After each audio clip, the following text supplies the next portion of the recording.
네, 최경영의 최강시사 경제합시다. 월요일은 명쾌한 경제 이야기 해보고 있습니다. 오늘도 박정호 명지대학교 특임교수 나오셨습니다. 안녕하십니까? 예, 안녕하세요. 예. 한미 정상회담, 이게 뭐 경제가 한가득 한 바구니 정상회담이었기 때문에 예. 일단 뭐 삼성 평택공장 처음부터 방문을 했고 마지막 날에는 정의선 현대차그룹 회장 면담까지 했습니다. 뭐 그 바이든 대통령이 원하는 게 뭔지를 그냥 볼 수 있었습니다. 예, 네. 맞습니다.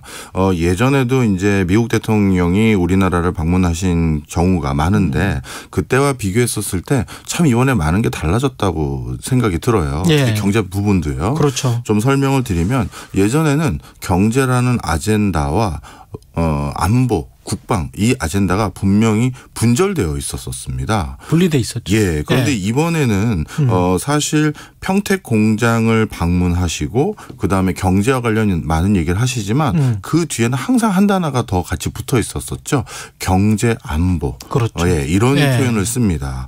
그 이유는 앞으로 21세기에 국가 안보를 좌지우지하는 데 가장 중요한 요소 그리고 에너지를 좌지우지하는 데 가장 중요한 요소가 반도체라는 걸 다시 한번 보여주는 것 같아요. 이번에 우크라이나 러시아 전쟁에서도 드러난 게 하나 있잖아요.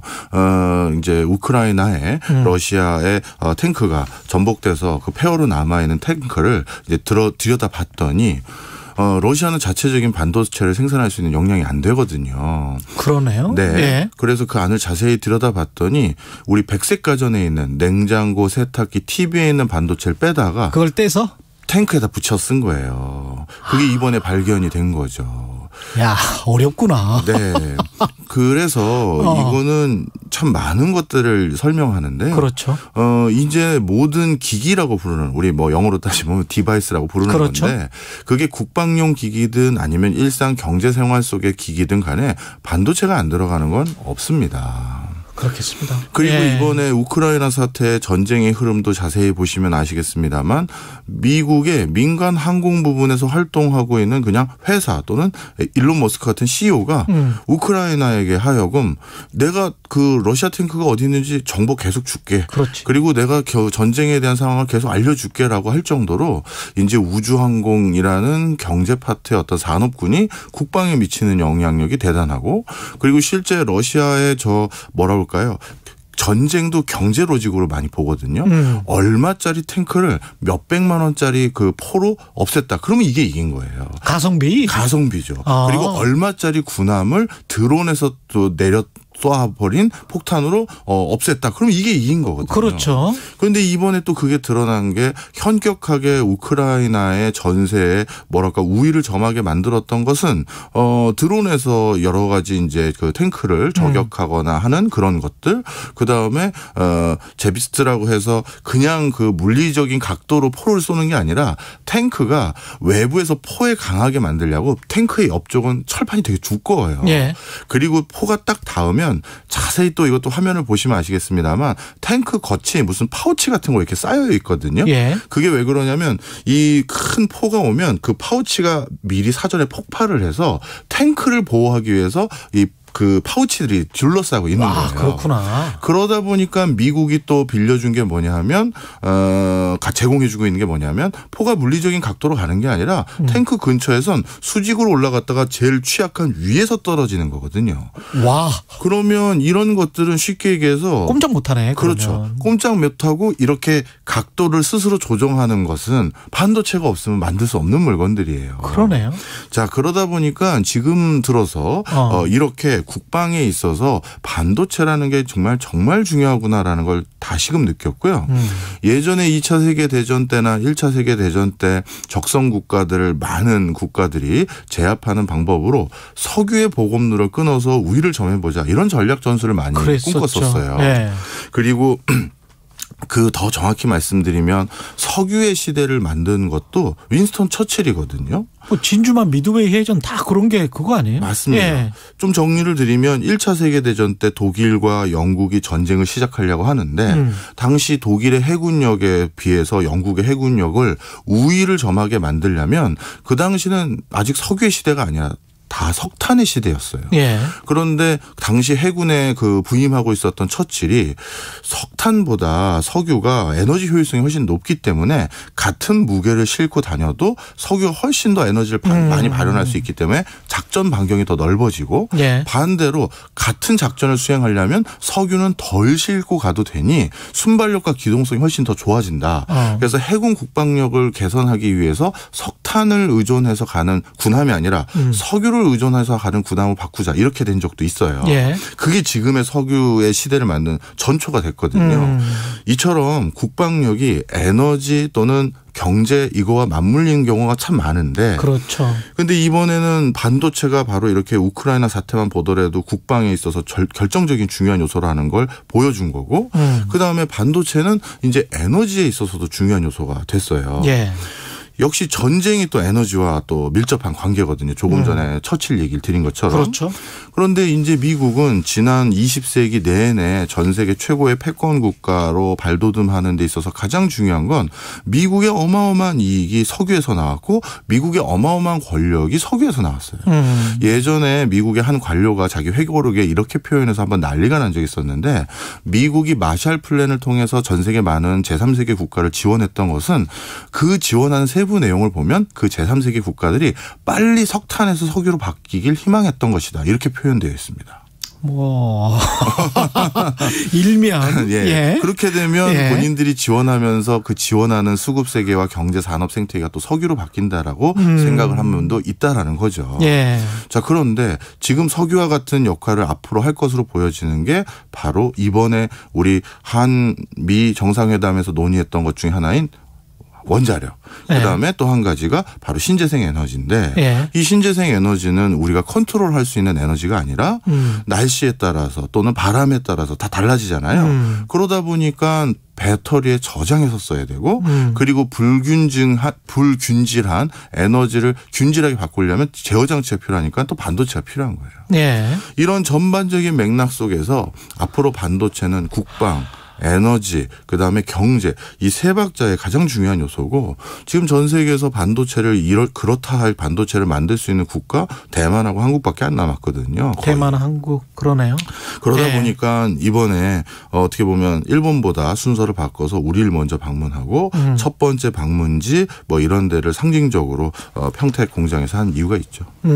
대만, 한국, 일본 뭐 미국은 반도체 설계 기술, 일본은 소재, 부품, 장비 뭐 이쪽이니까요.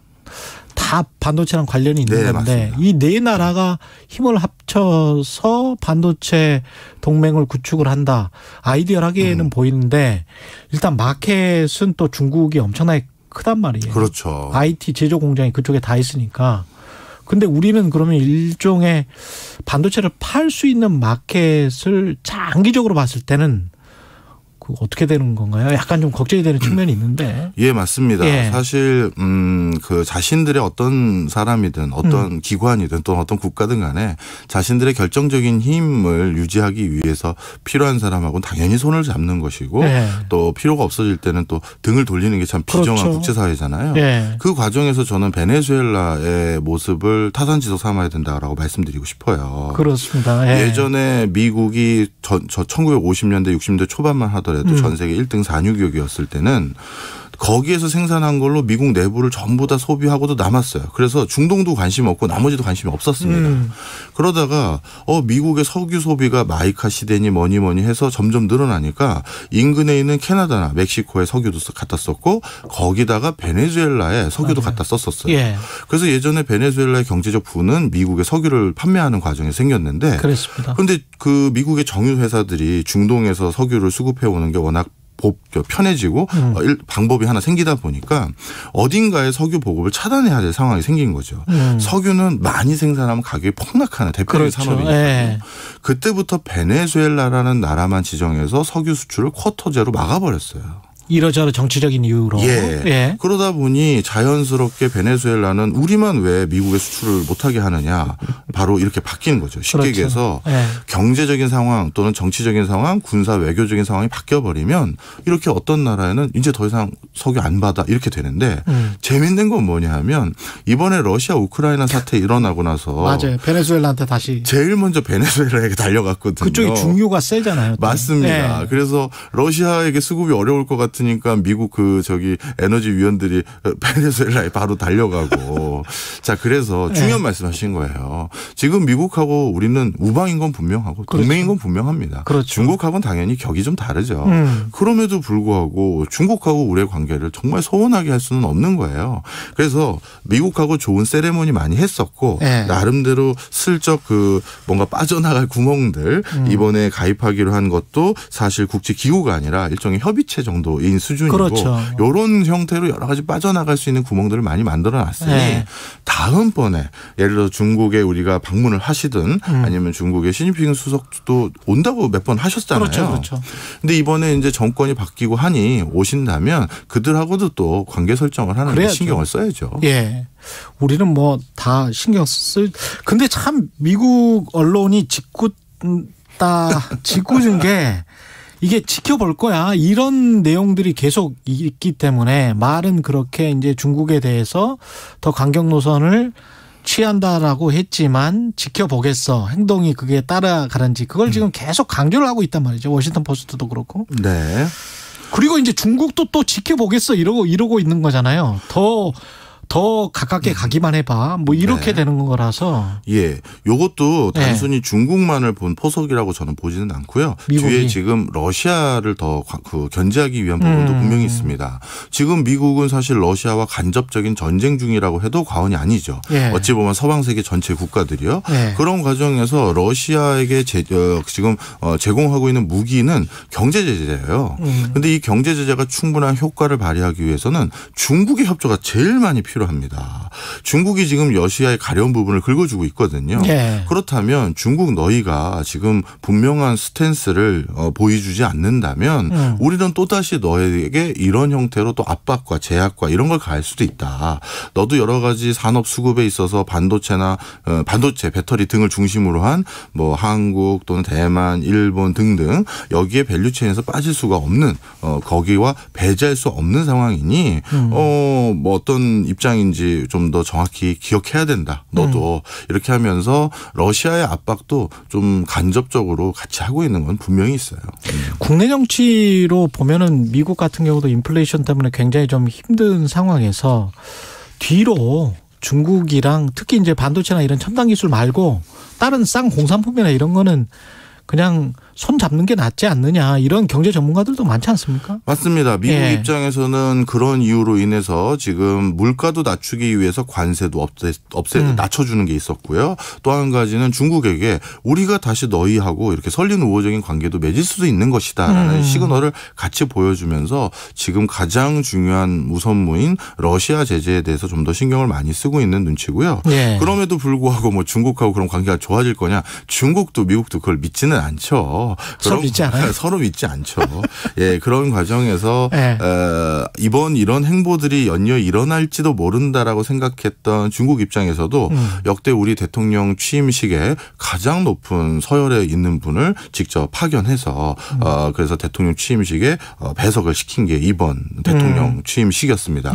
그 얘기는 무슨 얘기냐면 과거처럼 우리가 미국 눈치, 중국 눈치를 본다라는 표현보다도 우리도 예전보다는 조금 더 입장이 달라진 거죠. 그렇죠. 조금 더 당당하게 대할 수도 있는 거예요.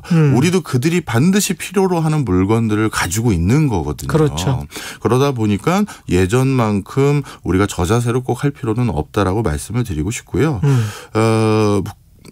앞으로 오히려 더더욱 이번 거에 부담을 느낄 것이 아니라 중국하고의 또다시 방문이나 방한이 있을 때 그때 어떠한 형태의 또 세레모니를 만들어 가느냐가 중요하다라고 생각합니다.